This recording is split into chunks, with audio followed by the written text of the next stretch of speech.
I mean, look, going into the earnings, the top concerns were how is AI going to do next quarter? What are the numbers looking like for 2025? And sort of no visibility beyond that. So, can this rally sustain?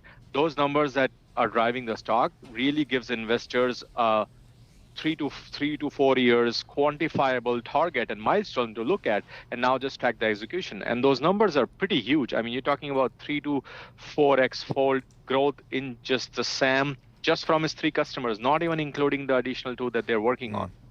So, Kunjan, help us think about Broadcom now in comparison to NVIDIA and maybe even some of the other players. How's this industry as it relates to AI? How is it shaking out here?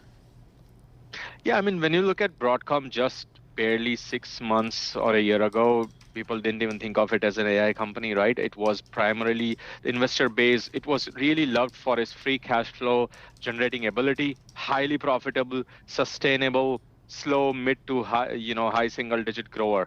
Now suddenly AI is going to become a huge chunk of its semiconductor revenues, and in combination you still have the software revenues at high margin generating significant amount of cash. So you have this really fast growing Nvidia type, or even growing faster in certain areas going forward than Nvidia AI story, along with all the goodness of what you want from a large cap, which is high profitability, high operating margin, high free cash flow.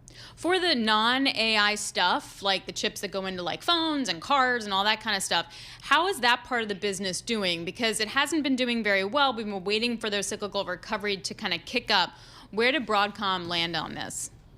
Yeah, I mean that they are aligned very well to what rest of the cyclical semis are doing. I mean, look, 24 was the bottom for most of its business. We do expect recovery starting early next year, but it's going to be really slow turning corner. So we don't expect any sort of fireworks there. But the good news is the way AI is expected to grow, that portion of the business is going to shrink and become a significantly smaller part of their chip business.